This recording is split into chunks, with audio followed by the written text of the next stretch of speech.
မြန်မာလူငယ်တွေရဲ့အရေးလူငယ်တွေရဲ့သဘောထားမြင်တွေကိုတင်ဆက်ပေးတာဟာလူငယ်တန်ရဲ့ရည်ရွယ်ချက်တစ်ခုပါပဲ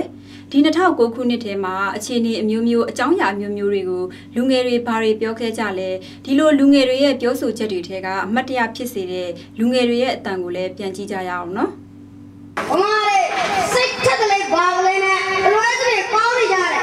။ဒါဆိုညီတို့မဖြစ်တဲ့ကာလပတ်လုံးဟာဒီတိုင်းပြည်ကြီးဟာလွတ်လပ်တဲ့ဆိုပြီးလဲပေါ်လို့ပြင်းနေချို့တွေ့ရဒီလိုပြင်းနေချို့တွေ့ရတယ်။ဖားတဲ့နိုင်ငံမျိုးဖြစ်လို့မဆိုတာခင်ဗျားတို့သိနေလားအခလေးတွေတင်ပြီးမှဘိုးကျော်အောင်စားဘလို့လောက်ခဲ့တယ်ဘလို့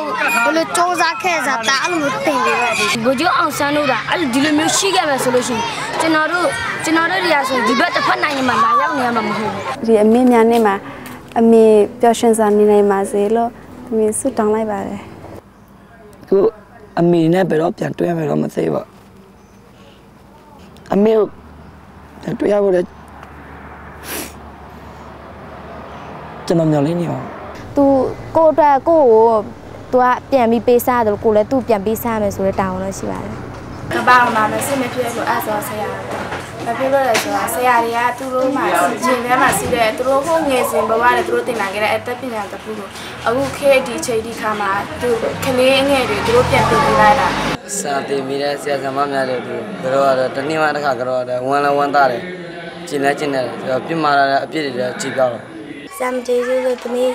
သူလိန်လည်းခံရမယ်နောက်ပြီးနေဘူးကျတဲ့မှာလည်းအလုပ်လေးလုပ်ရမယ်သမီးရဲ့လိန်မခံရအောင်တော့ဒီလိုပဲသင်ချာလေးကျွမ်းကြည့်ကြည့်နဲ့ကျန်တဲ့ဘာသာရေးကျွမ်းကြည့်တက်မြောက်အောင်လို့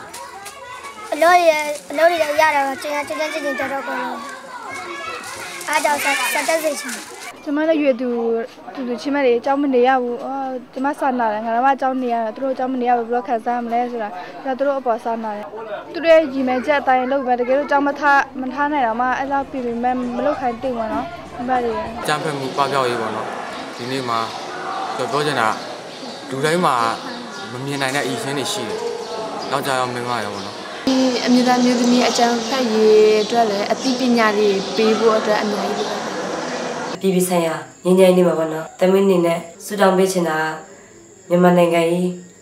အစိုးရနဲ့ပြည်သူလူထုရဟန်းတန်ဃာတွေငင်းချက်နဲ့နေနိုင်ပါစေပေါ့နော်။တယောက်နဲ့တယောက်ပြည်ပကဖြစ်မဲ့ရာဖြစ်မဲ့လိမ့်နေဖြစ်လိမ့်နေတဲ့ဆွဲခါကျကဘာကြီးမှငင်းငယ်ရေးမရှိနိုင်ဘူး